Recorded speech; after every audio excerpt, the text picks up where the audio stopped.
எங்களுடைய தேவனுக்கு பிரியமில்லாமல் அவருக்கு எரிச்சல் ஊட்டுகின்ற ஆராதனைகளையும் வழிபாட்டு முறைகளையும் செய்து நாங்கள் பாவம் செய்து அந்நியராக இருந்தோம், தேவனுக்கு தூரமாக இருந்தோம். அப்ப என்ன நடக்குது? கர்த்தரோ நாம் எல்லாருடைய அக்கிரமத்தையும் இயேசு மேலே விழப்பண்ணினார். கரங்களை தட்டி இயேசுவை மகிமைப்படுத்துவோம். ஆமென்.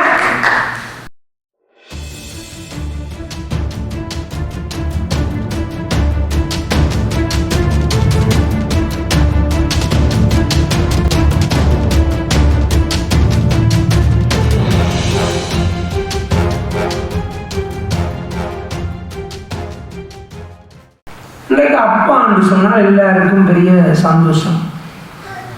நான் பல வீடியோக்கள் பார்த்துருக்கிறேன் சோசியல் மீடியாக்களில். அதில் உண்மையில் இருக்கலாம், எக்ஸ்பெரிமெண்ட்ஸ் சோதனைகளில் பார்த்துருக்கிறேன். பிள்ளைகளுக்கு ஒரு சிக்கலான சூழ்நிலைகள் வரைக்குள்ள வேலைக்கு யார் தேவை? அப்பா. பல விதமான வயசு சின்ன பிள்ளைகளில், பல மாத குழந்தைகளில் எடுத்து அம்மா கையை நீட்டா உயரத்தில் இருந்து குதிக்க சொல்லி அவங்க மாற்றம் பண்றாங்க. அப்பா வந்து கையை நீட்டினோட குதிக்கிறாங்க. அப்ப அப்பான்ற ஒரு நம்பிக்கை, ஒரு ஆழமான ஒரு பாதுகாப்பு உணர்வு இருக்கிறது அப்பான்னு சொன்ன எல்லா பிள்ளைகளுக்கும். பிள்ளை அப்பா விட்டுட்டு போறேன்னுட்டாலும் எப்படி இருக்கு? பிள்ளை சொல்றது, நான் இந்த வீட்டில் இருக்கையில 18 வயசு ஆயிடுச்சு, நான் அப்பா விட்டு போகிறேன். அந்த அப்பாவை நம்பி வாழ்ந்த பிள்ளை 18 வயசுல நான் அப்பா விட்டு அப்பாவோட உள்ள உடையத்தான் செய்யும். நாங்கள் சத்தியத்தில் இன்றைக்கு கவனிக்கப்போம். நிச்சயமாகவே ஒரு பிரிவு, ஒரு உடைவு, ஒரு சோர்வு ஏற்படும். ஆனால் வந்து அப்பாவுடைய உள்ளம் விளங்கி கொண்டிருக்கும். அப்படா இந்த பிள்ளை திரும்பி வேறு வாசிப்போமா? லூக்கா 15:12. அவர்களில் இளையவன் தகப்பனை நோக்கி, தகப்பனே, ஆஸ்தி எனக்கு வரும் பங்கை எனக்கு தர வேண்டும் என்றான். அந்தபடி அவன் அவர்களுக்கு தன் ஆஸ்தியை பங்கிட்டு கொடுத்தான். நாங்கள் கவனிக்கிற காரியம், அவன் கேட்கிறான், அப்பா எல்லாம் நல்லா வச்சிருக்கிற, இப்ப அவனுக்கு ஒரு ஆசை வந்துட்டு, ஏன் நான் தனியை அனுபவிக்க கூடாது என்னுடைய சொத்து பத்து? அப்பாவோட இருந்தால் இந்த நேரம் கேள்வி கேட்பேன், என்னத்துக்கு உனக்கு இந்த 100 ஃப்ராங்க்? திரும்பி வந்த பிறகு இந்த 100 ஃப்ராங்க் என்ன செய்தனே? இதெல்லாம் நீ எந்த சொத்தை தாப்பா, நான் ஃப்ரீயாக வாழ்ந்துட்டு போனேன். அவன் கேட்குறான். அப்ப நல்ல அப்பா அண்டபடியால கொடுக்குறார். ஆஸ்தியை பங்கிட்டு கொடுத்தான். வாசிப்போம் 11ஆம் வசனம். சில நாளைக்கு பின்பு இளைய மகன் எல்லாவற்றையும் சேர்த்து கொண்டு தூர தேசத்துக்கு புறப்பட்டு போய் அங்கே துன்மார்க்கமாய் ஜீவனம் பண்ணி தன் ஆஸ்தியை அழித்து போட்டான். தூர தேசத்துக்கு போறது, அப்பா கிட்ட இருந்தா கரைஞ்சல் காண்கிறார்கள் எல்லாம் போய் அப்பாட்ட சொல்லுவினான். அவன் என்ன செய்தான்? அதனால தூரத்துக்கு ஒரு நேரமே சொந்த பந்தம் இல்லாத ஆக்கள இடத்துக்கு போறோம், தூர தேசத்துக்கு போறோம். ஏன்னா நாங்கள் ஃப்ரீயா இருக்க போறோம். அங்கே துன்மார்க்கமாய் ஜீவனம் பண்ணி தன் ஆஸ்தியை பெரிய செஞ்சுட்டானா? அப்பாட்ட இருந்திருந்தாலும் அப்பா பேங்க்ல கொண்டு வச்சிருந்திருப்பார், காணியை வண்டி விட்டுருப்பார், நகையை வண்டி வச்சிருந்திருப்பார். இப்ப அவன் தன் ஆஸ்தி எல்லாத்தையும் அடிச்சு போட்டான். அவருடைய ஒன்றும் இல்லை. அவருடைய ஒன்றும் இல்லாத சூழ்நிலையில் அவர் எப்படி அப்பான முகத்தை நோக்கி பார்க்கிறது? எப்படி அப்பாட்ட வாரது? இன்றைக்கு என்னென்ன வாழ்க்கையில தேவன் எனக்கு உங்களுக்கு தந்த ஆசீர்வாதங்களை நாங்கள் தேவனை விட்டு தூரம் போய் அவைகளை இழந்து விட்டு அவரை நோக்கி எப்படி பார்ப்பது? சாதாரணமான கேள்வி, சாதாரணமான விஷயம். நாங்கள் எல்லாவற்றையும் அப்பாவோட சண்டை பிடிச்சி சொத்தெல்லாம் பிரித்து கொண்டு வந்துட்டு எல்லாம் அழிஞ்சு போட்டுது, எப்படி போறது அப்பாட்டு? அப்ப அதற்கான சில ப்ராசஸ், சில நடைமுறைகள் இருக்கு.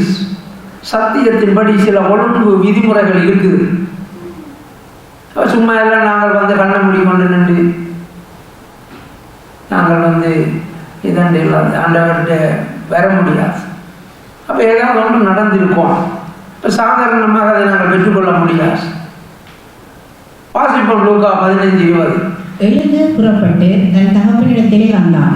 அவன் தூரத்திலே வரும்போதே அவனுடைய தகப்பன் அவனை கண்டு மனது உருகி ஓடி அவன் கழுத்தை கட்டிக்கொண்டு அவனை முத்தம் செய்தான். கற்பனை செய்து பாருங்க, தூர தேசத்துக்கு போன மகனிட்ட தொடர்பு கிடையாது. இந்த காலத்தில் இருந்தாலும் போன ஆஃப் போட்டில் இருப்பாங்க, எல்லாரும் அப்பான நம்பரை பிளாக் பண்ணி போட்டு இருப்பாங்க, அடித்தாலும் போவாஸ். அப்ப யோசிச்சு பாருங்க, எழுந்து புறப்பட்டு தன் தகப்பனிடத்திலே வந்தான். அவன் தூரத்தில் வரும் போதே அவனுடைய தகப்பன் அவனை கிட்ட வந்தாலே எங்களுக்கு விளங்குதில்லை, உள்ள வந்துட்டு. ஆனா தூரத்தில் வரும்போது காண்கிறது தான் அவருடைய இருதயம். ஆமென். ஏனென்றால் அவருடைய நினைவுகள் எல்லாம் பிள்ளைகள் மேலதான் இருக்கிறது. ஆனால் பிள்ளைகள் தான் தாங்களுக்கு சுதந்திரமா இருக்க போறோம் என்று சொல்லி தாங்கள் நிச்சயமாக வாழ விரும்புகிறது. இன்னைக்கு நாங்கள் அப்படித்தான் வாழ்ந்து நாங்கள் எல்லாரும். காரணம், எங்களுக்கு தெரியாத சத்தியத்தை அறியாத எங்களுடைய பெற்றோர்கள் மூதாதையர்கள். இல்லாட்டி நாங்கள் அவங்க வழிபட்ட மாதிரி நாங்கள் ஆண்டவரை ஜீவனுள்ள தேவனை ஆராதனை செய்திருப்போம், அவங்களுக்கு தெரியாது. அப்ப நாங்கள் தூரம் போனதுக்கு காரணம் அவர்களுடைய தவறான வழிபாட்டு முறை. அதாவது தேவனை எப்படி ஆராதனை செய்வது என்பது அவர்களுக்கு தெரியாதபடியினால நம்ம தூரத்தில் இருந்தோம். ஒரு கனெக்ஷன் ஒன்றும் இல்லை, எந்த விதமான தொடர்பும் கிடையாது. இந்த ஜீவன் உள்ள தேவனை பற்றிய நாலேஜ் அறிவும் எங்களுக்கு கிடையாது. ஓடி அவன் கழுத்தை கட்டிக்கொண்டு அவனை முத்தம் செய்தான். இன்றைக்கு எத்தனை பேர் உங்களோட பிள்ளைகளை நீங்கள் கொஞ்சிருக்க? எத்தனை பேர் வீட்டில் இருந்த அன்பை காண்பிக்கிறீங்க? தகப்பனுடைய அன்பு அப்படி இருக்கிறது. வாசிப்போம் 15:21. குமாரன் தன் தகப்பனை நோக்கி, தகப்பனே, பரத்துக்கு விரோதமாகவும் உமக்கு முன்பாகவும் பாவம் செய்தேன். இனிமேல் உம்முடைய குமாரன் என்று சொல்லப்படுவதற்கு நான் பாத்திரன் அல்ல என்று சொன்னான். அப்ப இந்த பாவம் செய்தது என்றால் அவன் எல்லாவற்றையும் துன்மார்க்கமாக செலவழித்தான், பாவம் செய்தான் என்று பார்க்கிறோம். அப்பாவை விட்டு பிரிந்து போயிருக்கிறதும் பாவம் என்று பார்க்கிறோம். ஏனென்றால் தேவனுடைய அன்பை, பராமரிப்பை, பாதுகாப்பை எல்லாவற்றையும் தான் இழந்து போனவன். ஆனால் அவன் பாதுகாப்பாக அவன் திரும்பி வந்ததுக்கு காரணம் அவன் உள்ளத்திலே சொந்தமாக எடுத்த தீர்மானம். ஆமென். அப்ப அதுவும் எப்படி அது நடக்குது?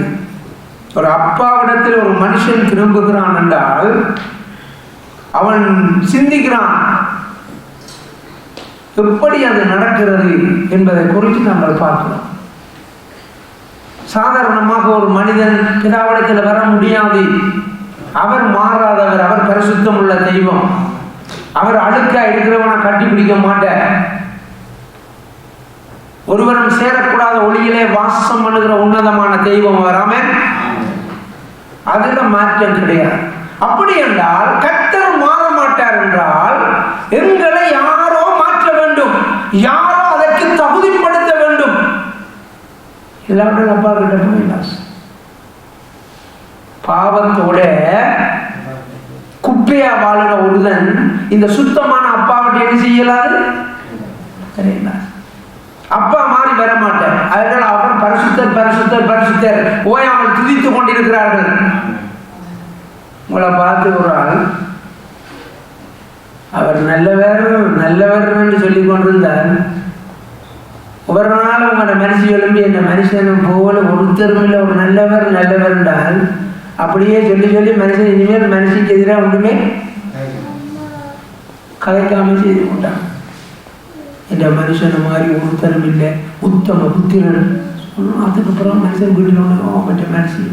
அதே மாதிரி ஆண்டவருக்கு பக்கத்துல இருந்து என்ன சொல்லிக் கொண்டிருக்கிறோமா தேவதூதர்கள்? பரிசுத்தர் பரிசுத்தர் பரிசுத்தர் என்று பாடித்துக் கொண்டிருந்தால் அவர் இனி பரிசுத்தத்தை விட்டு வருவார்? அப்படி என்றால் நாங்கள் அதற்கு தகுதியாக மாற வேணும். அப்ப அதுக்கு சில ப்ரோசஸ், ஒழுங்குமுறைகள் இருக்கின்றன. எப்படியெல்லாம் அதுக்கு தகுதியாக மாறுவது? ஏசாயா 53:4 நாம் எல்லாரும் ஆடுகளைப் போல வழி தப்பி திரிந்து அவனவன் தன் தன் வழியிலே போனோம். கர்த்தரோ நம் எல்லாருடைய அக்கிரமத்தையும் அவர் மேல் விழப் பண்ணினார். அப்ப தூரம் போன மகன் அப்பாவிடத்துல திரும்பி வந்ததுக்குள்ளே ஒரு சம்பவம் நடக்கிறது. இயேசு கிறிஸ்து அருமையாக அந்த கதையை சொல்லுகிறார். ஆனால் இதுதான் உண்மையான சம்பவம். நாம் எல்லாரும் ஆடுகளைப் போல வழி தப்பி திரிந்து, அப்ப ஆடுகள் என்றால் ஒரு மந்தையில ஒரு ஆயனுக்கு கீழே இருக்க வேணும். ஆனால் வழி தப்பி திரிகிற ஆடுகளுக்கு ஆபத்து அதிகம். தந்தன் வழியிலே போனோம். எங்களுக்கு விருப்பமானபடி நாங்கள் வாழ்ந்தோம். எங்களுடைய பெற்றோர்கள் மூதாதையர்கள் வழிபட்ட மாதிரி நாங்கள் வாழ்ந்து எங்களுடைய தேவனுக்கு பிரியமில்லாமல் அவருக்கு எரிச்சல் ஊட்டுகின்ற ஆராதனைகளையும் வழிபாட்டு முறைகளையும் செய்து நாங்கள் பாவம் செய்து அந்நியராக இருந்தோம், தேவனுக்கு தூரமாக இருந்தோம். அப்ப என்ன நடக்குது? கர்த்தரோ நம் எல்லாருடைய அக்கிரமத்தையும் இயேசு மேலே விழப் பண்ணினார். கரங்களை தட்டி இயேசுவை மகிமைப்படுத்துவோம். ஆமென். அதனுடைய அக்கிரம் இல்லாதையும் சுமக்கிறது போல நியமிக்கிறார். ஏனென்றால் இல்லாட்டி நாங்கள் என்ன செய்யலாம்? அவருக்கு கிட்ட வரையலாம். அக்கிரம் நான் தொடங்க சொன்னேன். தெரிஞ்சு கொண்டு திருப்பி திருப்பி செய்யறதுக்கு பேர் தான் அக்கிரமம்.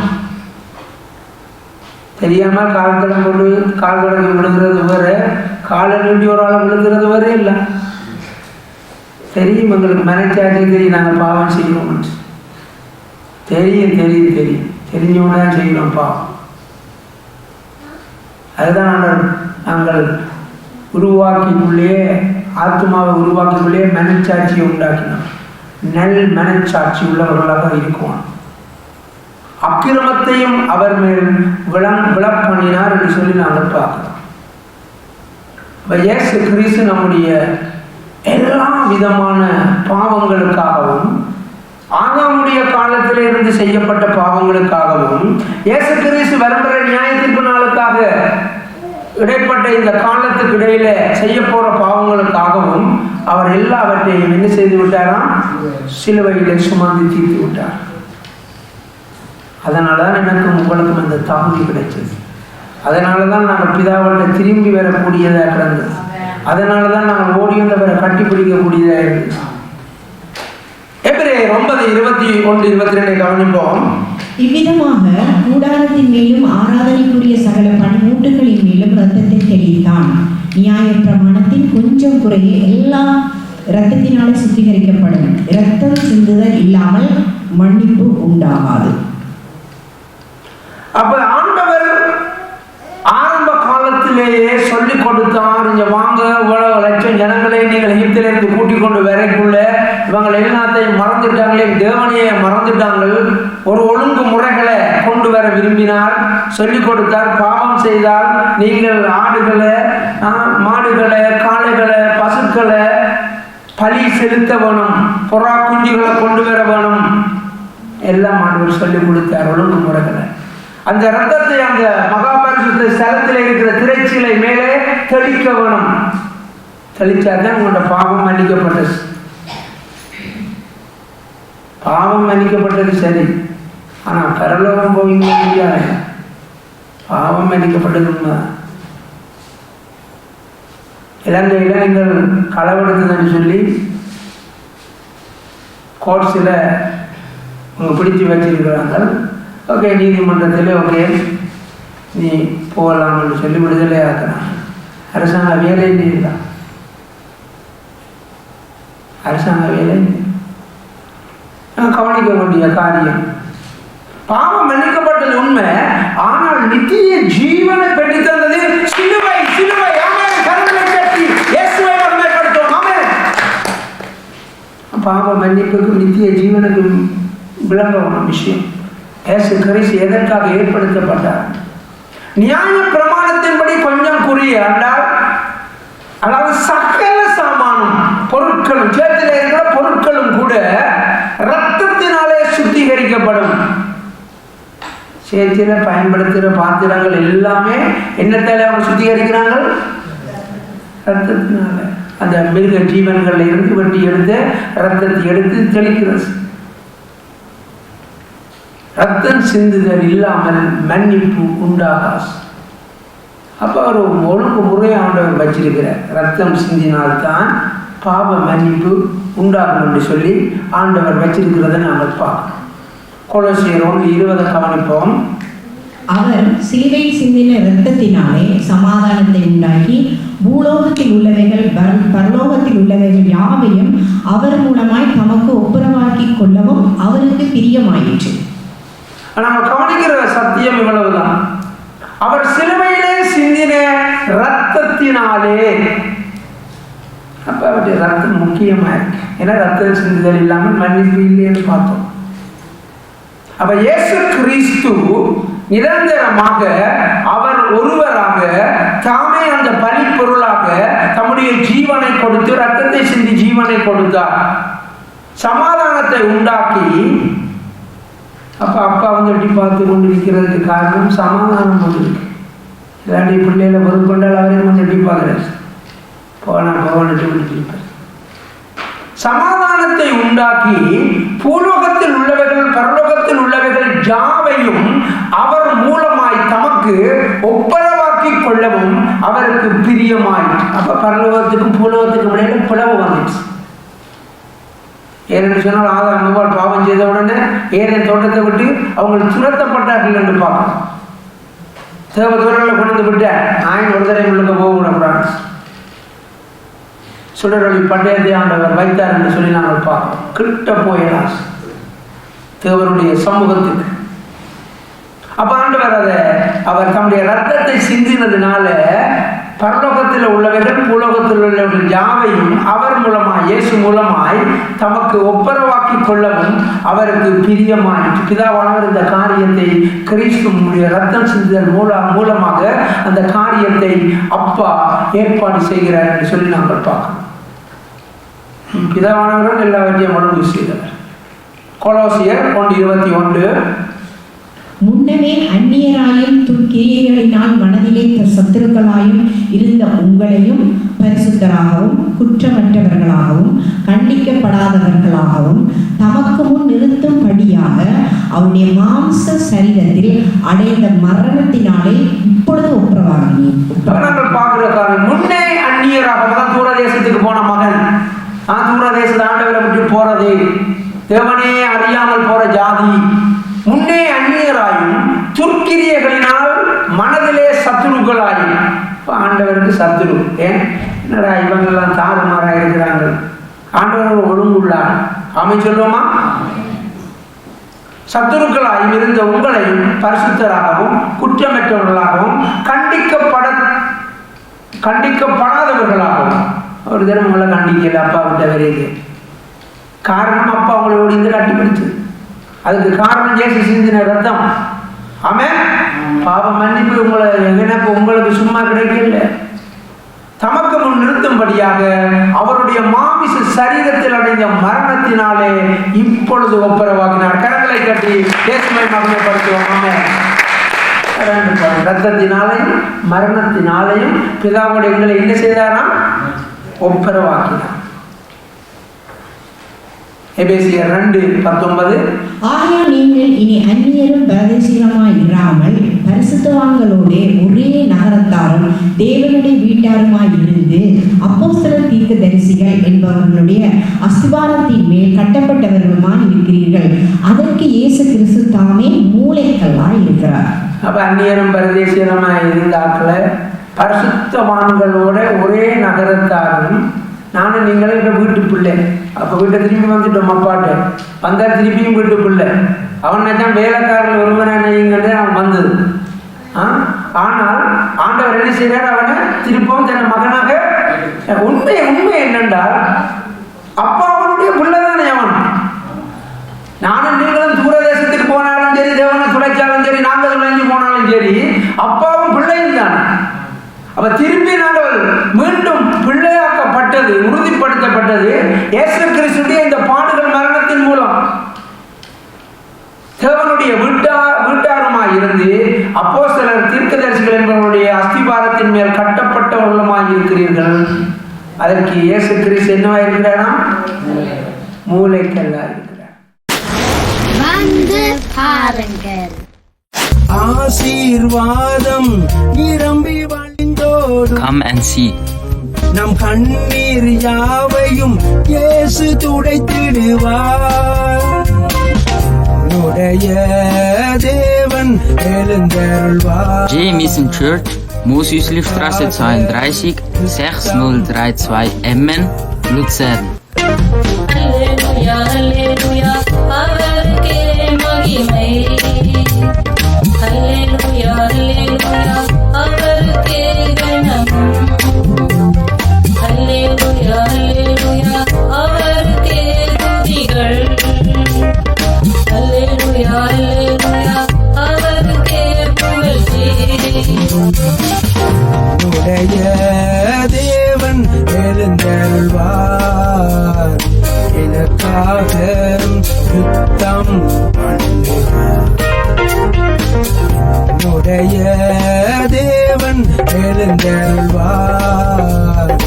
எனக்காக யுத்தம்